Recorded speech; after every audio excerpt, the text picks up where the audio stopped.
Legend Total War here, and today we've got a rating your campaigns video. This time we'll be covering greenskins, and what I've decided to do for this one is to cover one of the starting legendary lords each. So we're going to be doing 5. We're going to be starting with a Bloody Handz campaign here. This one starts at turn 145. Now there's going to be wild variations with these campaigns. These are all over the place. Big differences. So this one started as the Bloody Handz, and yeah, there's some weird things going on in this campaign, for sure. Alright, so Zags all the way over here. Okay, let's get to the rating of it. The economy, I'm going to rate it 0 out of 10. He's making loads of money, right? But spending way too much. If I hit end turn, just going to go bankrupt. Now you might be wondering, how did this happen? I think what's happened here is, if we have a look over here, we can see that Defensive Alliance was broken. War declared on Grimgor's Boys. So it was just a confederation. So if we also have a look here at the summary, we can actually see at the start of this turn, Grimgor held actually all of this territory. So there was just one massive confederation. Yeah, just a really massive confederation. So in terms of economy, I'm going to give it 0 out of 10. Although, all you got to do is disband a couple of these armies and you'll get the... I don't know if that's worth a 10 out of 10, but you definitely get something out of 10. But yeah, definitely 0 out of 10 in that current state. In terms of diplomacy, I'm going to give this 9 out of 10 because that's probably one of the biggest confederations I've ever seen. But we don't have Grom the Paunch in this campaign. Seems like he died. So, and there's no way to get him back. I think he's got all the other legendary lords except for Skarsnik, but Skarsnik can be brought back. But yeah, that confederation was obviously really massive. And in terms of military, I think this is worth a 10 out of 10. They're not necessarily great armies, because a lot of them are just confederation forces, but I mean, you could just take your pick of the lot. I mean, there's 21 armies here. And this is a pretty clean looking border, all things considered. Looking pretty damn clean. Chaos Invasion could be coming any moment though. So good luck with that one. But yeah, overall, I'm going to give this campaign a 6.3 out of 10. Obviously, you can very easily get that up, like probably to an 8, just by tidying things up a bit here. But I think this is a pretty damn strong campaign. Alright, let's move on now to, let's see, this one. We're going to move on to this one here. This one's got a mod in it, but I think it's just a respec mod. So this is one starting off as Grimgor. So going through the breakdown of this, I've rated the economy as a 9 out of 10, the diplomacy 9 out of 10, and the military 6 out of 10. This guy's playing on normal battle difficulty, so anybody that's playing on normal battle difficulty, I do appreciate you sending it in without adjusting it, but you're going to be held to like a higher military standard because you can get more, you can get a lot done on lower battle difficulties. Yeah, you can kill a lot more with a lot less. So this is a mid-game one, turn 95. And making, you know, 36,000, but he's got a lot of money in reserves there, so I think he's got a good economy. I mean, you don't make a lot of money with taxes as a greenskin. He can easily finance some more armies with that, that's not a problem. He's currently got active 4 armies, which I think is appropriate given the amount of territory that he's got. I think, did he manage to get Grom the Paunch in this one? I think he did. Let me have a look. Yeah, he managed to get Grom the Paunch. The only one he doesn't have is what's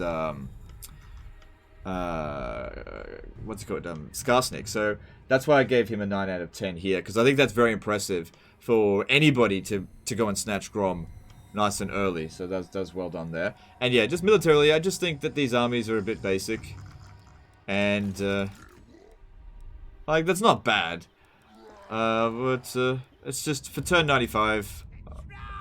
I don't know, it's okay, and he's only playing on normal battle difficulty, so I think 6 out of 10 is appropriate there.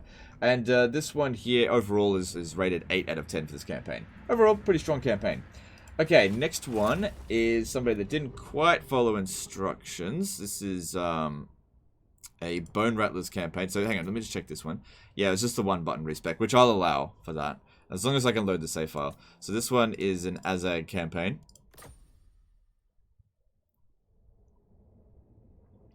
And in terms of the rating, I'm going to give it a 9 out of 10 for economy, 9 out of 10 for diplomacy, and a military rating of 8 out of 10. So this one is the best one so far.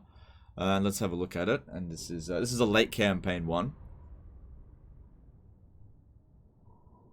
So better than the first one, but a bit later.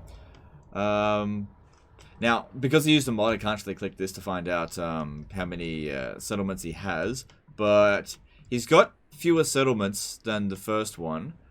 But things are a lot tidier. Like, he's making less money in total, but he's got his finances way more under control because of the treasury. Treasury's way better. So yeah, economy 9 out of 10. Diplomacy situation looks good. Not at war with very many people. That's good, especially his greenskins. Which legendary lords did you get? You got Azag there, Wurzag, Grimgor. But you don't have Skarsnik or Grom. So, I don't know, maybe this should be... Like, I don't really expect you to get Grom. Especially as Azag, he's got the furthest to go to get him. So, I'm not going to lose any points, drop any points off for that. But yeah, not having a Skarsnik's not that big of a deal as well, because you can revive him at Karakay Peaks. But your diplomatic game is pretty good. It's like, you're not at war with very many people, which is a good thing. And you got a good amount of territory. This is a pretty solid campaign. So yeah, overall I'm rating this one 8.6 out of 10 because it looks like it's got easy goings, whichever way he decides to do. He's got full control over his campaign. Alright, next one is a Crooked Moon campaign. Once again, there's a mod attached to it. This one here didn't follow instructions either. Bit of a theme. Turn 59. I made a few exceptions for this video because it seems like Greenskin players just... very different campaigns, and also they don't follow instructions. So, we'll see this one. So, overall, rated this one 8 out of 10 for economy, 9 out of 10 for diplomacy, and 9 out of 10 for military. So, having a look at it. So, it's a little bit after the early game. But playing as Crooked Moon, he managed to confederate Grom. That's very good that you managed to do that. Economy's a little bit on the low side, I suppose. It's alright. I think it's an 8 out of 10. He's just not making tons. He doesn't have a lot of money in reserve there. And I think the fragmentation of his empire, like, it's all over the place here. Which you kind of expect that a little bit with Greenskins because they rely so heavily on confederations, which you've clearly done. It is just a little bit on the messy side, but it's still early, so there's room for fixing things up. And looking at the number of wars you're in quite a few wars. But some of these guys aren't going to come and attack you. Like, Wood Elves won't come out of their hidey holes.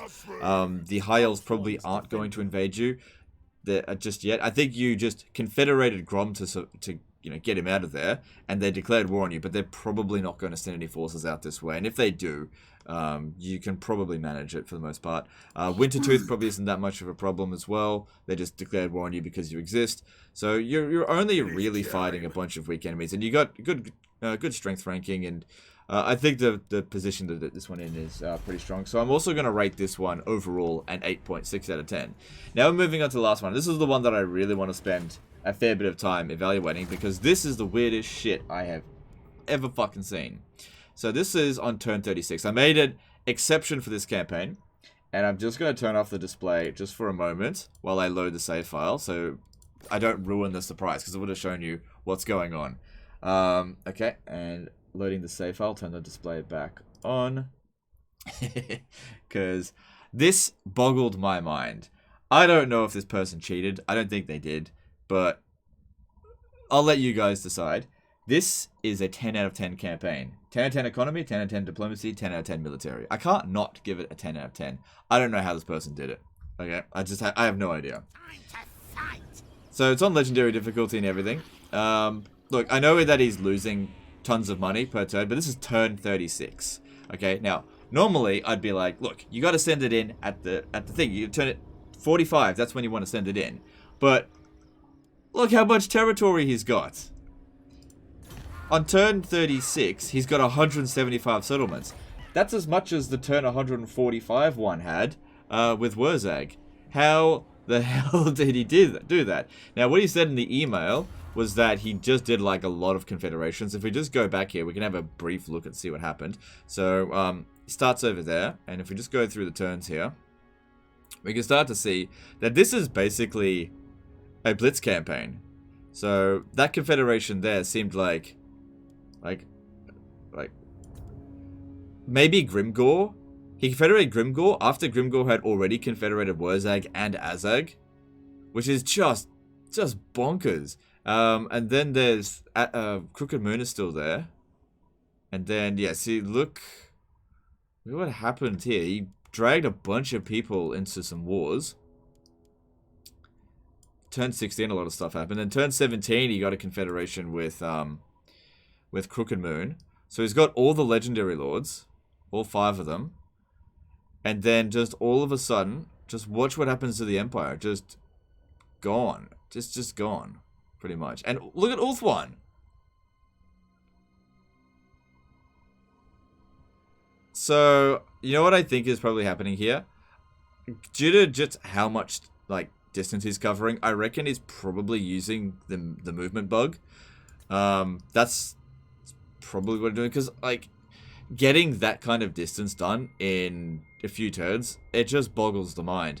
Because I haven't yet tried to do a campaign where I really utilize the movement bug, just because it's such a tedious bug to do, and I already did that with Empire Total War, and fuck doing that again. But yeah, having conquered all the way from the Darklands to Nagaroth, almost all of Ulthuan except for this one little region here, the Empire is gone, Athel Loren's about to fall. This is just so ridiculous. He's got 17 armies. Yeah, I don't know. I mean, he's like paying full price for them. Like, these are very expensive, crappy armies. Got wars going on. He's already done the biggest skinnies trophy. It's just, like, yeah, I don't know. I don't know how he did this, but I suspect it's a combination of, like, save scumming, luck, like extreme luck for Grimgor to have already confederated those two, and the movement bug. Because, I mean, you wouldn't be able to get that many heroes by now as well, so that's, yeah, I mean, most of these armies don't have heroes, and you can't do the movement bug without the heroes. I mean, that one's not attached to the army, that's a bit suspicious, maybe. But yeah, like, this is the strongest, this is not just the strongest Greenskin campaign I've ever seen, this is the strongest campaign I've seen, like, period. I don't know if he's about to enter Collapse with that, but he probably get enough loot money from beating the Oak of Ages, and I just don't know. I don't know how the fuck he did this. This is absolutely insane. I could only give this a 10 out of 10, but I'll leave it up to the comments to see what you guys think, because there's no mods attached to it. Like, if we have a look at the save files, right? Look at the save files. The Crooked Moon one, yeah, it had a mod attached to it, and that's fine. As long as I can load the save files, fine. This one here, no mods attached. And we were able to look at the records. Normally, if someone uses, like, some kind of cheat or something, if I press that button, it actually crashes the game. You know, no mods on this one. No mods on that one. Then this one here's just got the one button respec mod, which that's really more of a quality of life thing. I don't consider that too much of a cheat, so that's fine. But yeah, so some really strange campaigns in there. Now, here's another little caveat to this. One of these campaigns is my campaigns. I evaluated one of my own campaigns, but I'm not going to tell you which one it is. I will let you guys decide which one it is. But the thing is, there is a way for you guys to know which one mine is, because one of those campaigns is actually a campaign that I live streamed, and if you were present during that live stream, you'd know which one it is. So you don't get a prize if you do know it, but post in the comments which one you think is my campaign. And I can give you a clue though, it's not this one. Okay, it's not the Broken Axe one, because if I did this, I would not stop bragging about it. I didn't do this. Anyway, that's the end of this one here. Another thing, guys. Please follow the instructions. There's quite a few that aren't following the instructions. If you don't follow the instructions, I will only make exceptions if it's like something like insanely impressive like this. So if you're just doing a random campaign and just like turn 80, just get to turn 95, okay? You know, please follow the formatting instructions, okay? It makes it really hard to find them. I've already got like 200 emails to sort through. So I would say at this point here, if you guys could just slow down the number of campaigns you're sending to me. I don't want you to not send me them, but just slow them down a little bit, because at this current rate, I've got enough save files to cover about 20 videos, which will cover us all the way probably to Warhammer, almost to Warhammer 3. Maybe, I don't know what the release date is. So if you guys send me too much more, I'm simply not going to have enough time to cover them. So just things to keep in mind. I just got a ton of emails. Really appreciate all the support, guys. Hope you guys are enjoying this series. Give me some feedback with it, because it's still work in progress. And I'll see you next time, fuckers. Appreciate you. Bye.